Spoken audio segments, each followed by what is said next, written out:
제가 늘 시온성교회 이렇게 앞에 서면 제가 늘 노래 부를 때 후렴처럼 하는 말이 있습니다. 목사는요, 사역하고 있는 동안에는 그 교회가 시댁 같아요. 목사님은 어떻게 생각하는지 모르지만 저는 그렇게 느꼈어요. 그런데 떠나잖아요. 그 교회에서 지지고 볶고 그렇게 힘들게 사역을 끝내고 떠나면 그 교회가 뭐처럼 느껴진다고? 여러분 정답을 알 거예요. 친정처럼 느껴져요. 근데 어떻게 된 게 시온성교회는 여기 사역할 때도 친정 같았어. 20년 떠났다가 다시 돌아오니까 더 친정 같아. 친정에 왔더니 그만 그 어머니 같은 우리 권사님들이 여러분이 안 보이시네요. 다른 분들은 제가 기억이 안 나는데 우리 어머니하고 비슷한 권사님들이 있었는데, 우리 박인실 권사님, 안경순 권사님이죠. 안경순 맞죠?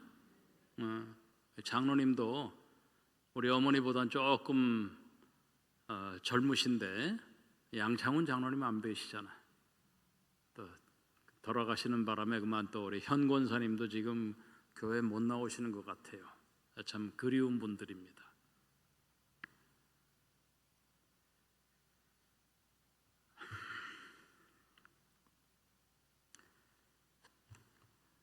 한바탕 울고 해야 되는데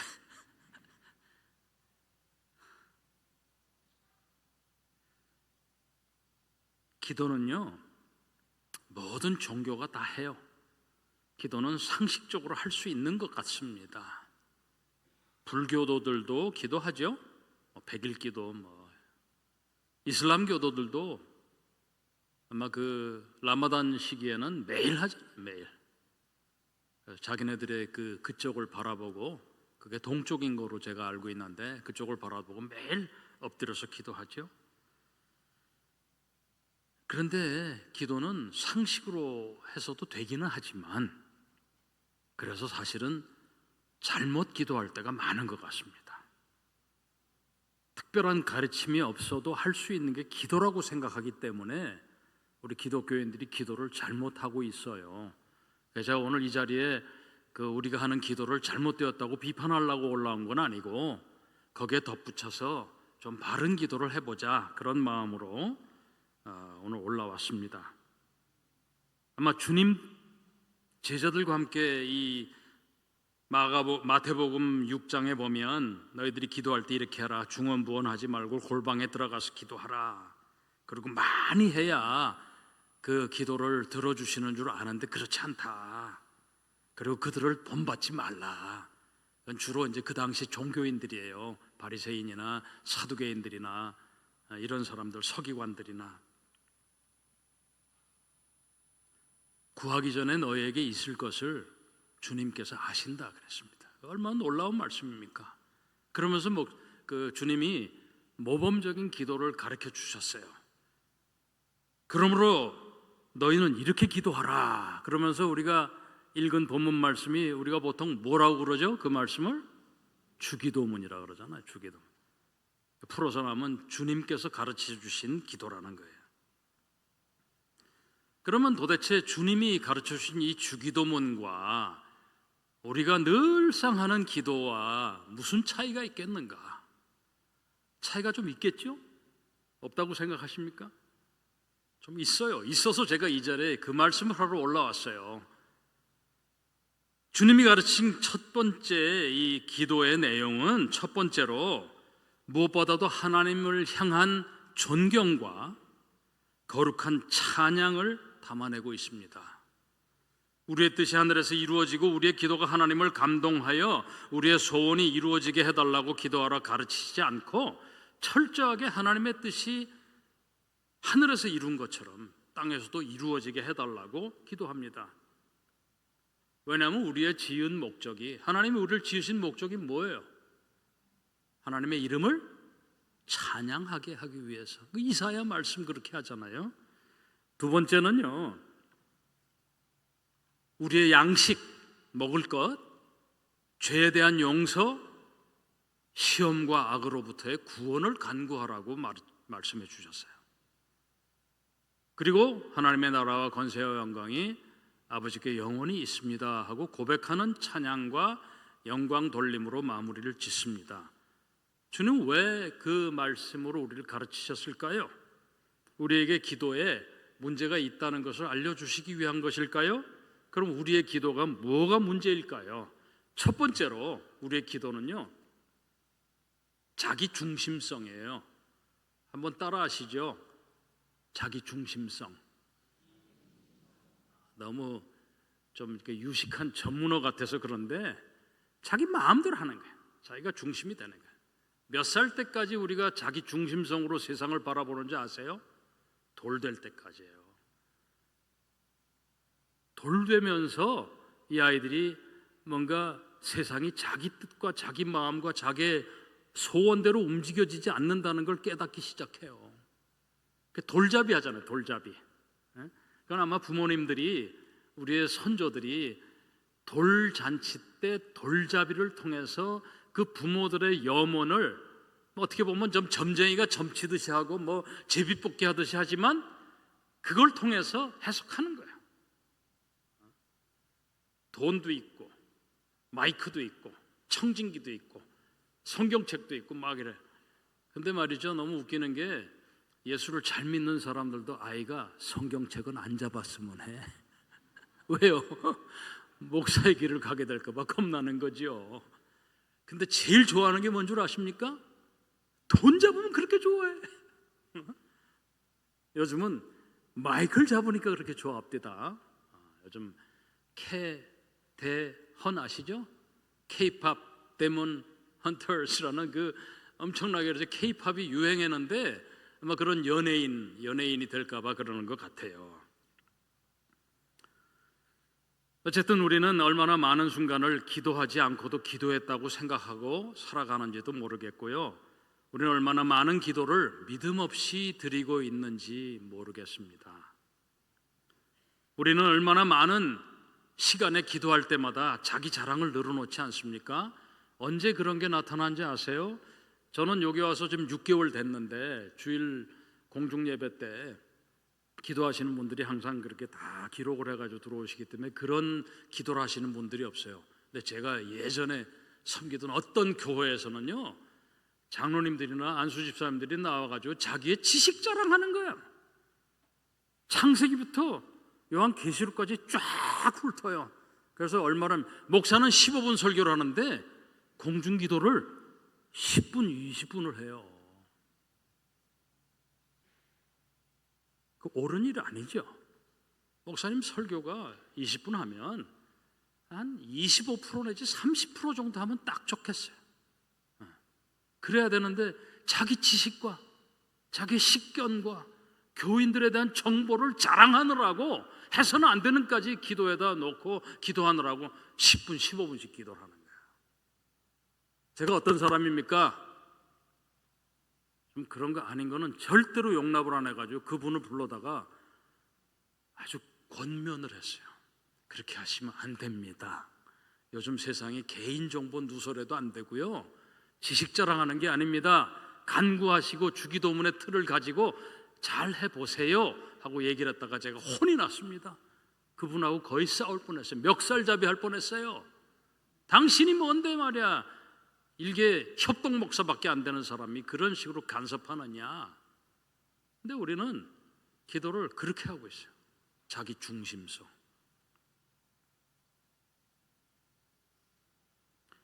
기도의 지경을 넓히거나 기도의 지평을 넓히는 건 참 좋은 일입니다. 그래서 나나 가정, 교회, 이 나라와 사회, 세계 선교 때에 따라서는 전혀 알지 못하는 사람들을 위한 중보기도도 해야 됩니다. 그러나 주일 대예배는 내가 보는 한 담임 목사님의 그 목회 방침과 거기에 맞춰서 시간도 내용도 잘 해야 돼요. 그럼 우리가 어떻게 하면 기도를 잘할 수 있을까? 저한테 여러분들 질문이 좀 생겨요. 아니 김 목사님, 그럼 도대체 어떤 기도가 잘하는 기도입니까? 물어보시는 것 같은데 안 물어보셔서 다행이고요. 제 생각에는 잘하는 기도는 하나도 없어요. 세상에 완벽한 기도는 있을래야 있을 수가 없습니다. 오히려 잘 못하는 기도가 더 잘하는 기도를 수 있어요. 역설이에요. 유창한 말로 잘하고 미사려구를 동원해서 기도문을 잘 작성한 것보다도 부끄러워서 낯을 들지 못하고 하나님 앞에 부끄러워서 가슴을 치면서 하는 기도, 그게 오히려 더 잘하는 기도일 수 있어요. 진실성을 담아내는 기도가 좋은 기도입니다. 그 예가 어디에 나옵니까? 제가 다 드렸는데 방송반에서 안 하는 것 같아요. 넘겨주세요. 누가복음 18장 9절에서 14절 있는 말씀 같이 한번 읽어볼까요? 13절인데 같이 한번 읽어봅시다. 세리는 멀리 서서 감히 눈을 들어 하늘을 쳐다보지도 못하고 다만 가슴을 치며 이르되 하나님이여 불쌍히 여기소서 나는 죄인이로소이다 하였느니라 그랬습니다.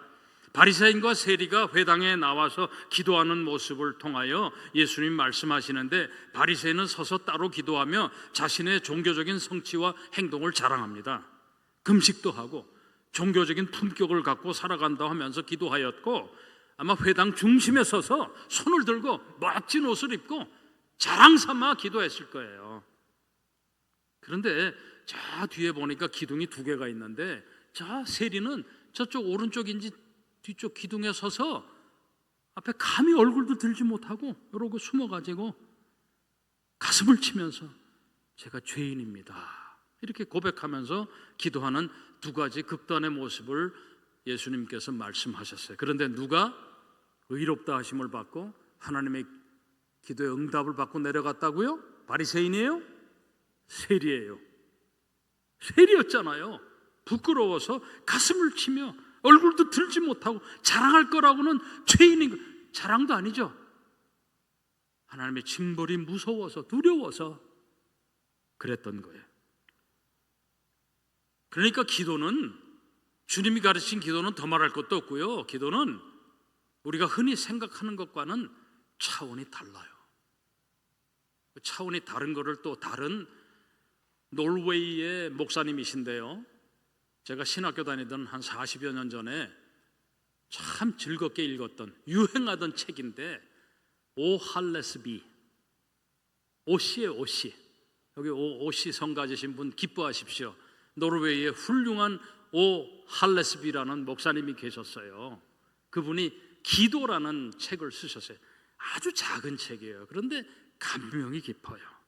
그는 기도를 아주 쉬운 은유, 메타포를 써서 설명해요. 기도는 누구나 할 수 있고, 곧 공기가 우리 폐 속에 들어오려면 그냥 폐를 부풀려서 몸 밖에 있는 공기가 들어오도록 하는 것에 비유하고 있습니다. 참 쉽죠. 기도 호흡하듯이 하면 되는 거예요. 근데 호흡을 여러분들 의식적으로 하는 사람이 있어요? 승락 씨 호흡하려고 나 지금 호흡 1분에 5번씩 할 거야, 그렇게 안 하잖아요. 지금 호흡하고 있는 거 느껴져요? 모르잖아. 그냥 자율신경계통에 의해서 그냥 하는 거예요. 기도도 그런 거예요. 자율신경계가 그냥 하듯이 여러분들 하나님 앞에 기도하고 싶으면 그냥 기도하세요. 솔직하게 미사려고 성경적 지식, 정보 동원하지 말고, 하나님 제가 답답합니다. 하나님 제가 슬픕니다. 하나님 제가 돈이 너무 없어서 우리 자식 새끼들 우유를 못 사 먹힙니다. 그러면 되는 거예요. 그리고 뭐 해야 된다고? 오할레스비 그렇게 얘기해요.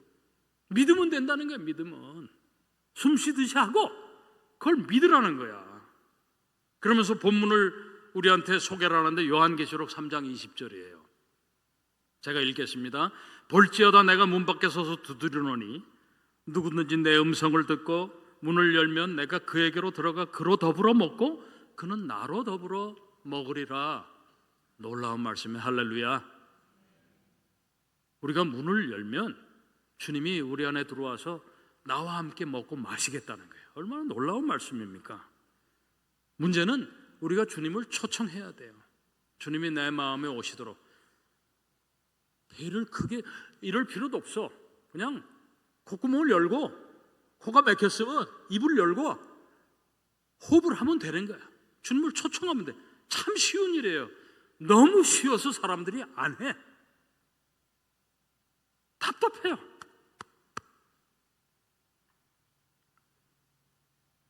이것을 알고 그냥 몸을 공기에 맡기면 되는 것처럼 숨을 쉬듯이 기도하면 돼요. 그런데 무작정 기도하면 되는 게 아니고요. 두 가지만 꼭 기억하세요. 첫 번째, 우리는 무능력함을 알아야 돼요. 나는 무능하다. 따라하십시다. 나는 무능하다. 목사님 무슨 말씀하세요? 내가 얼마나 능력 있는데 그런 말씀하세요. 근데 하나님 앞에서 내가 능력자라고 얘기할 수 있는 사람 한번 손 들어보세요. 그럼 나가시라고 그럴 거예요. 손 드신 분들은 나가세요. 믿음도 없는 분들이에요. 하나님 앞에서 우리가 얼마나 무능합니까? 우리가 뭐 하나 할 수 있는 게 뭐가 있어요? 네? 기도는 마지막 돌파구가 되어야 합니다. 사람들은 자신의 무능력과 자신의 무기력을 알지 못하기 때문에 기도를 오히려 못해요. 그리고 그 기도가 진정성을 갖지 못하게 되는 것입니다. 제가 실은 이 얘기 안 하려고 그랬는데 이 얘기를 안 하면 제 설교가 좀 무능해 보이고 좀 뭔가 양념이 덜 단 간이 안 맞은 설교가 될까 봐 제 얘기를 좀 하랍니다. 좀 부끄러운 얘기인데 저는 저의 청년기 때 느꼈던 고통의 순간이 있었습니다. 저에게는 그때가 가장 무능하고 가장 무기력하던 시대였던 것 같아요. 저는 어린 시절 과학자가 꿈이었어요. 일찍 돌아가신 우리 외삼촌이 공과대학을 나오셨는데 저한테 오면 맨날 과학 문제를 내줬어요. 너 공기가 무슨 색깔인지 아냐? 공기? 삼촌 공기가 무슨 색깔? 색깔 없지. 무색 무취하라 그래. 그래서 그 삼촌 때문에 초등학교 1학년밖에 안 된 녀석이 사자성어를 많이 배웠어요. 무색 무취. 제가 초등학교 1학년 때 배웠다니까요. 웃지도 않으시네. 웃으라고 한 얘기인데. 병든 사람을 고쳐주는 의사가 과학자 중에서 제일 어울린다고 생각했어요. 그 외삼촌이 세상 떠나고 나니까 공과대학이나 뭐 전기공학과나 전자공학과 가려는 생각을 딱 접고 외삼촌이 가라는 방향을 따라가 보니까 의사가 저 끝에 있더라고요. 그래서 나는 중학교 1학년, 2학년 저기 제 여동생이 있는데 여동생이 그 편도선염 수술을 받는데 그 닥터가 말이죠 너무 멋있는 거야. 탁 하더니 수술 끝내고 착 양복을 갈아입고 말이죠 샥 나가는데 멋있어. 중학교 1학년 때인가 봐. 그 모습이 멋있어가지고 야, 내 저거 되고 싶다. 그래 중학교 1학년 때 그랬는데 중학교 3학년, 고등학교 1학년쯤 되니까 의사가 되는 게 제 소원이 돼버렸어요. 병든 사람을 고쳐주는 일이 얼마나 아름다워요. 그런데 고3 신체검사 때 놀라운 사실을 발견합니다. 색약 판정을 받은 거예요. 빨간색과 초록색이 구분이 안 돼. 섞여 있으면. 제가 이 얘기하면 또 나가다가 목사님 이 색깔하고 이 색깔하고 구분 안 돼요 하고 얘기하는 거야. 그래도 괜찮아요. 대신에 볼기장 한 대 맞을 줄 알아. 그게 아니고 섞여 있을 때 구분이 안 된다는 게. 저 신호등 다 봐요.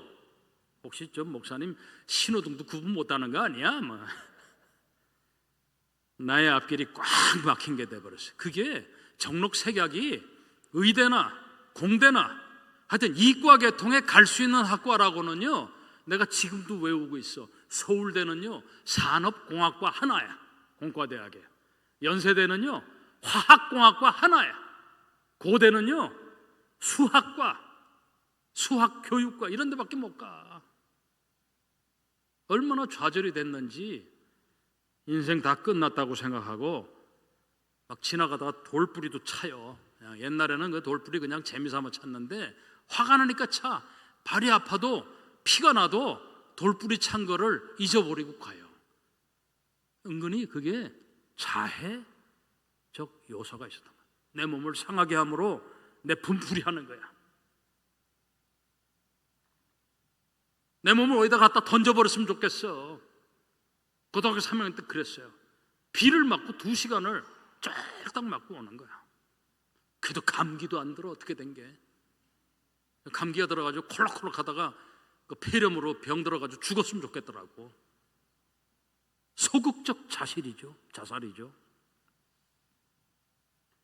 근데 제 15, 16년 전에 죽은 내 동생이, 막내 동생이 저보다 꼭 4살 어린데 고등학교 제가 3학년이고 걔가 중학교 2학년인데 형 교회 나가서 기도해봐 그러더라고요. 근데 그때만 해도 동생 말을 아주 좀 부산 사투리로 가짜않게 여겼어요. 되도 않는 놈이 쓸데없이 형 보고 기도하라 말라 했었고, 에라 임마 너나 잘해라 임마, 이런 마음이었어요. 그런데 어느 순간 주님이 저에게 찾아오셔서 나의 미래와 나의 가정과 나의 건강과 나의 가족들을 위한 기도, 내가 무능해서 사는 의미도 못 찾고 살 가치조차 없는 존재임을 고백했을 때에 주님이 저에게 찾아오셨어요. 그리고 저에게 힘을 주셨고 행복한 마음을 회복시켜 주셨어요. 의사 안 되면 어떠냐?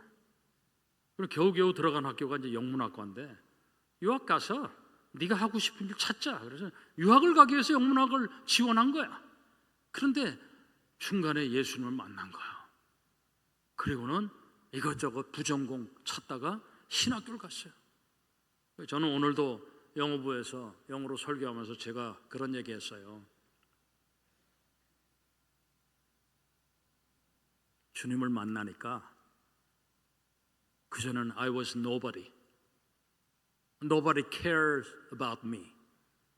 But 주님을 만난 뒤에는 내가 somebody가 됐단 말이야. 그리고 나의 아름다운 직업을 주님이 주셨어요. 의사보다도 더 좋은 직업을 주셨어요. 물론 세상적인 욕심으로는 돈은 많이 못 벌었어요. 목사가 되고 나니까. 그러나 덕분에 유학을 간 덕분에 교수가 되니까 일반 목사님들보다는 훨씬 더 돈을 많이 벌었어요. 그 돈도 욕심을 부리면 하나도 쓸모없는 돈일 수도 있지만 너무 감사해요. 제 친구들 목사들요, 저와 같이 신학교하고 신학교 졸업한 친구들의 적어도 3분의 2 이상이 저보다 더, 상대적인 얘기지만, 가난해요. 하나님이 다 이루어 주셨어요. 사실은 오늘 이 제사 고백하는데 하나님이 목사님을 심령의 의사로 만들어 주셨잖아요. 누가 그렇게 위로를 하는데, 그 당시에는 한 20여 년 전, 30년 전에는 위로가 안 되는데 진짜로 위로가 돼요. 그래서 저는 주님이 내 삶에 오신 뒤에 I became somebody. 괜찮은 사람이 된 거야.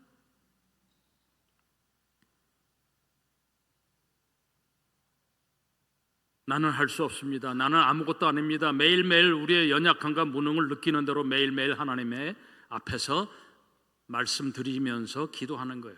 그러면 난 아무것도 할 수 없습니다. 그러면 주님이 그때 도와주시는 누구를 통해서? 우리 옆에 보혜사 되시는 성령을 통해서 도와주세요. 기도를 도우세요.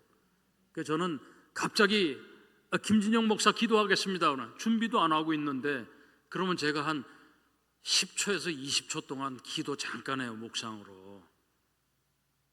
속으로 나한테 갑자기 기도를 부탁한 그분에 대한 원망보다는, 그래 하나님이 나한테 기도시키는가 보다, 그러고는 한 10초에서 20초 동안 주님 제가 뭘 기도해야 될지 지금 한 10초 동안 가르쳐 주십시오 하고 기도한다니까. 그러고 하잖아요. 그럼 교인들이 혹은 그 같이 있는 목사들이 은혜를 받더라고. 와, 김 교수, 교수만 잘하는 줄 알았더니 기도도 잘하네. 친구들이니까 그렇게 얘기하는 거죠. 기도 잘하긴 뭘 잘해요. 잘하는 기도가 어디냐? 하나님 앞에서 우리의 연약과 무능과 무능력을 앞세우지 않으면 우리는 교만한 기도를 할 수밖에 없습니다. 자랑 삼아 하는 기도밖에 없습니다. 내가 나서게 돼요. 겸손하지 못한 기도는 그래서 응답받지를 못합니다. 그게 첫 번째예요. 두 번째는, 기도의 중요한 요소는 믿음입니다. 믿음으로 기도할 때에 역사함을 경험하게 됩니다. 야고보서 5장 15절에 16절에 믿음의 기도는 병든 자를 일으키시고 혹시 죄를 범하였을지라도 사하심을 얻고 의인의 기도는 역사하는 힘이 많으니라. 우리도 성정이 같은 사람이지만 엘리야와 엘리사는 하나님 앞에 기도했더니 몇 년 동안 가물어 가지고 비가 안 오는데 비가 오고 그랬잖아요. 그리고 마태복음 21장 22절에 보면 너희가 기도할 때에 무엇이든지 믿고 구하는 것은 다 받으라. 아멘. 의심하면서 하는 기도는 의미가 없어요. 성경은 오직 믿음으로 구하고 의심하지 말라 했습니다. 의심하는 사람들은 두 마음을 품어 모든 일에 정함이 없는 자로다. 믿고 구한 것은 받은 줄로 믿으라. 그렇게 기도해야 돼요. 여러분들 지금 기도하는 제목이 평생 하는 기도가 있다면 받은 줄로 믿고, 아직도 응답이 안 됐다고 그걸 불평하지 마시고 받은 줄로 믿습니다. 그리고 감사합니다 하고 해버리세요. 45년 동안 믿지 않는 남편과 사는 우리 어머니가 동갑내기 신대원에 오셨는데 별명이 어머니야. 우리가 그분을 부를 때 맨날 권사님 하지도 않고 집사님 하지도 않고 전도사님 하지 않고 어머니 한두 사람이 그렇게 따라했더니 나는 어머니라고 한 게 왜 그러냐면 우리 어머니 그때 살아계셨지만 그 젊었을 때 뾰족구두 신고 하는 그 아름다운 모습이 그 어머니 권사님한테 보이더라고. 그래서 제가 어머니 했어요. 그래서 다른 친구들 다 어머니 해. 물론 내가 제일 먼저는 아니야. 근데 그분이 45년 동안을 남편이 믿질 않아 가지고 그렇게 마음고생을 많이 했어요. 신대원 다닐 때 자기 두 딸을 시집을 보내는데 남편이 오질 않아. 교회에서 한다고. 뭐 그런 남편이 있는지 몰라. 근데 그분이 70이 넘어가지고 미국에서 만났어요. 자기 동생이 세상 떠나가지고 LA의 어느 교회인데 그 교회 담임 목사가 내 친구였어요. 그 동생 장례 때문에 왔어. 그래가지고 한 하루를 같이 여행을 했는데 제가 그 고백을 했어요. 그랬더니 그 권사님 뭐라 한 줄 알아요? 알죠. 김 목사님이 나한테 어머니 할 때 자기는 딸만 둘이라 늘 김 목사 같은, 그땐 전도사지만 전도사 같은 아들이 있었으면 좋겠다. 그럼 저를 사위 삼지 그랬어요. 내가 농담했어요. 김 전도사님 장가간 줄 알았어요. 그러더라고. 무슨 얘기하다 이렇게 길어지나? 쓸데없이. 그래서 이 애드립을 치면 안 돼요. 설교는 원고대로 해야 되는데. 하여간에 저도 알지만 사실 저도 부흥사 기질이 좀 있긴 있어요. 30년이나 그런 안 했기 때문에. 그래서 목사님이 부흥사가 되기 위해서 기도하셨다 그래서 야 나도 한 20대 말에는 부흥사 되려고 그랬는데, 근데 부흥사들의 삶을 보니까 이게 풍운하야. 너무 여기저기 돌아다니고 말이죠. 시험도 많고 유혹도 많아요. 그래서 내가 부흥사 되면 안 되겠다 해서 부흥사는 접은 지 오래됐어요. 그래도 좀 부흥사 기질이 좀 있지 않습니까? 아이고 참. 나의 믿음은 부족하니 주님 나의 믿음 없음을 꾸짖지 마시고 미움을 도와주소서 하고 기도하면 됩니다. 그러면 공기를 호흡하여 산소를 우리 뇌와 몸에 공급하듯이 영혼의 호흡을 많이 해서 우리의 몸과 육과 영혼이 모두가 다 건강해져야 되는 것이 기도입니다. 주기도문에 대한 것을 말씀하면 제가 오늘의 설교를 주님 가르치신 기도라고 할 수도 있었지만 제가 내 평생의 기도라고 제목을 잡은 데는 이유가 있습니다. 첫 번째 이유는 제가 참 존경하는 은사님이신데 제가 졸업하고 우리 목사님도 졸업한 장로의 신학대학에 제가 학교 다닐 때 학장을 지내셨던 어른이에요. 몇 년 전에 돌아가셨는데 그 백수 하실 줄 알았더니 백수는 못 하시고 일찍 돌아가셨어요. 조금 더. 그래도 한 95세, 96세까지 사셨는데 살아 계실 때 한 10년 전쯤에 제가 있던 호남신학대학교에 와서 강연도 해주셨는데 그 어른은 박창환 학장님이세요. 그분은 평양신학교 시절 때 나팔을 부셨대요. 왜 나팔을 불었냐 했더니 자기가 할 줄 아는 게 하나도 없대. 그냥 공부만 잘하는 새님이었대. 그런데 나팔 소리를 잘 내면 뭔가 소영일 씨가 알파를 열심히 해가지고 독학을 해서 배웠답니다. 그래가지고 평양신학교 시절 때 새벽 기도하면 그 평양신학교 제가 가보질 않았는데 얕은 동산이 있대요. 동산에 올라가서 그 꼭대기에서 나팔을 불면 기숙사에 있는 모든 신학교 학생들이 다 깬대요. 나팔 소리가 하도 커서. 그게 굉장히 기분이 좋았대요.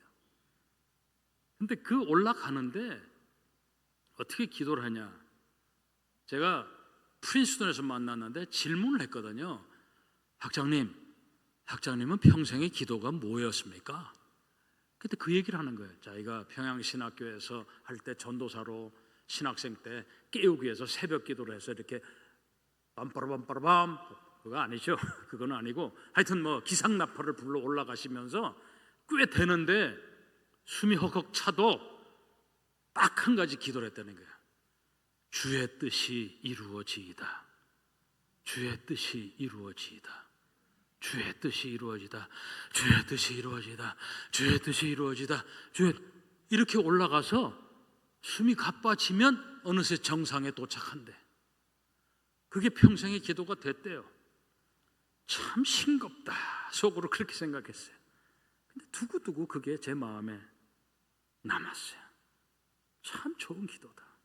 평생 해도 아깝지 않은 기도다. 평생 해도 좋은 기도다. 그런 생각을 했어요. 박창원 학장은 다른 거 다 잊어버려도 주의 뜻이 이루어지다가 하나 제 마음속에 깊이 남았어요. 어떻게 보면 저의 평생의 기도이기도 해요. 두 번째 소개하려는 분의 기도는 여러분들 그 프란시스 아세요?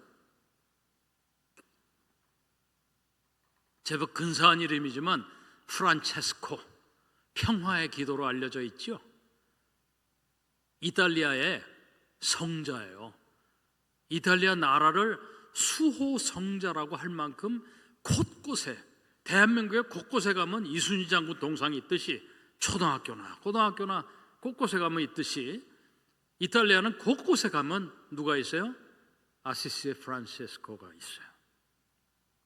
그는 평화의 기도를 평생의 기도로 한 것 같지만 그의 평생의 기도는 또 이것도 좀 싱거워요. 먼저 와서 따라 하십시다. 나는 누구며 당신은 누구십니까? 뭐 보면 소월의 신가요? 당신은 누구실길래 이토록 어쩌고 저쩌고, 소월의 시가 아닐 수도 있습니다. 주님 안에서 나를 발견하고 내 안에 계신 주님을 발견하기 위한 기도예요. 내가 누구인가를 잘 알기 위해서 주님을 알아야 되고, 반대로 주님을 잘 알기 위해서 나를 알아야 합니다. 이 두 가지는 동전의 양면처럼 상호 보완적인 지식이 아닐 수가 없습니다. 주님을 알아야 나를 알고, 나를 알아야 주님을 아는 거예요. 진실로 우리 기도 안에 있는 우리의 기도와 함께 하시는 주 예수님을 여러분은 마음속에 초청하셔서 그의 영이신 성령의 도우심으로 진정한 기도, 진실된 기도, 여러분들 평생에도 아깝지 않을 평생의 기도를 드리시는 여러분들이 되시길 바랍니다. 제 설교는 끝났어요. 부록으로 하나 드릴게요. 보너스. 여러분들 혹시 예수 기도가 뭔지 아시는 분 진짜 손 한번 들어보세요. 예수 기도가 뭐예요? 모르세요? 제가 오늘 이 자리에 이거를 보너스로 드리는 의미가 있네요. 쉬운 기도예요. 이것도 여러분들의 평생의 기도로 남기기에 참 좋은 기도입니다. 쉽게 얘기하면, 구세주 예수여 나를 불쌍히 여기소서. 거기다 자기 이름을 해서 구세주 예수여 나 죄인인 김진영을 불쌍히 여겨주세요. 이게 예수 기도예요. 이 예수 기도는 몇 년 동안 내려온 줄 아세요? 박창환 학장의 기도는 기껏해 100년 좀 넘었어요. 주의 뜻이 이루어지이다. 아시시 프란시스도 기껏해야 1000년 정도 됐어요. 근데 이 예수 기도는요, 예수님의 제자들로부터 지금까지 내려온 기도예요. 예수님, 저를 불쌍히 여겨주세요. 예수님, 저를 불쌍히 여겨주세요.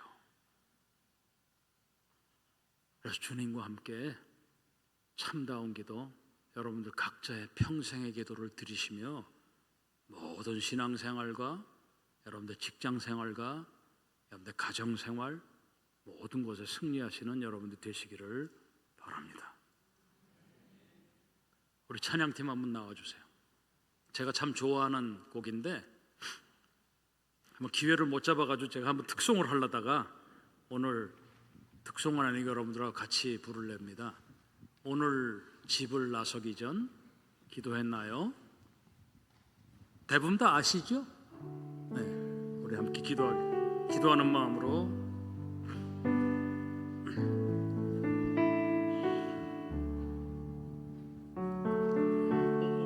오늘 집을 나서기 전 기도했나요?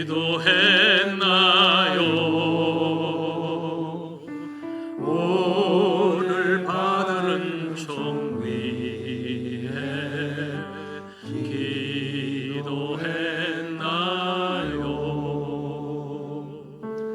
기도는 우리의 안식 빛으로 인도하니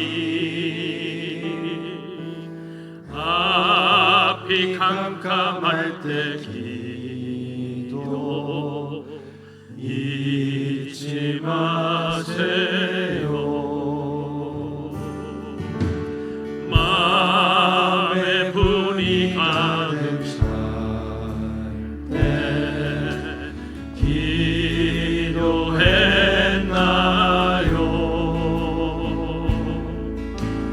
나의 앞길 막는 친구 용서했나요?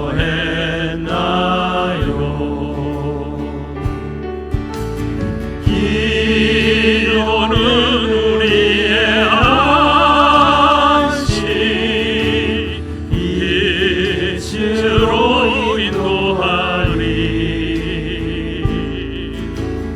앞길 캄캄할 때 기도 잊지 마세요. 나의 일생 다가도록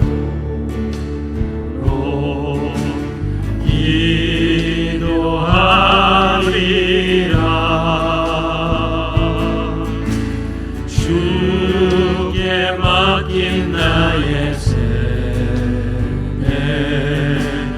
영원하리라.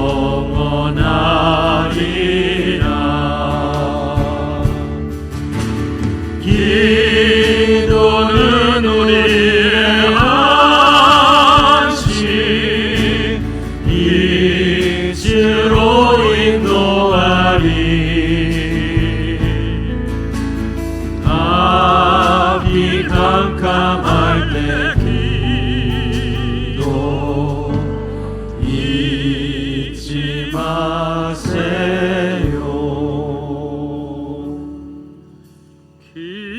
기도는 우리의 안식 빛으로 인도하리 앞길 캄캄할 때 기도 잊지 마세요.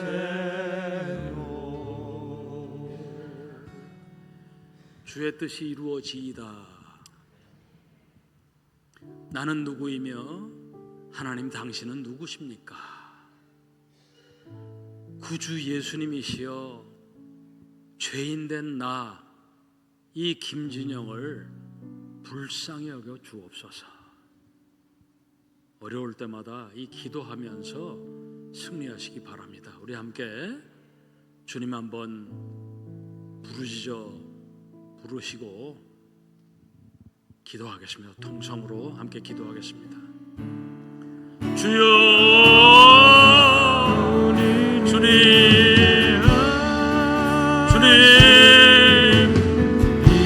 주여 주의 뜻이 이루어지이다.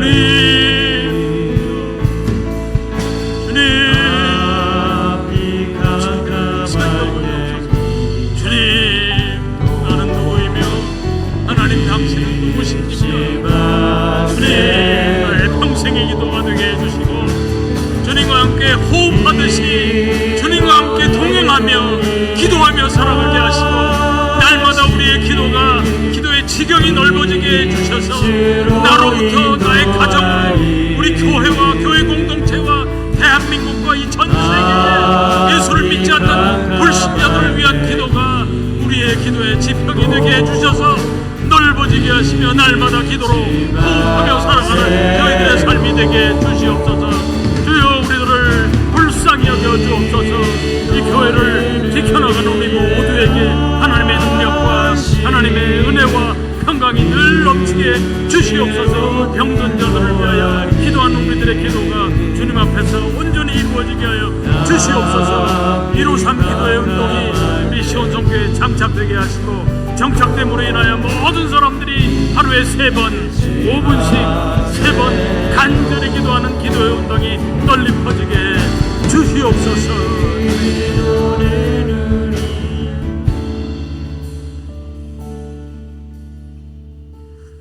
사랑의 하나님 아버지, 부족하고 못난 종이 주님 앞에 죄인 된 김 목사가 평생의 기도라는 제목으로 말씀을 증거했습니다.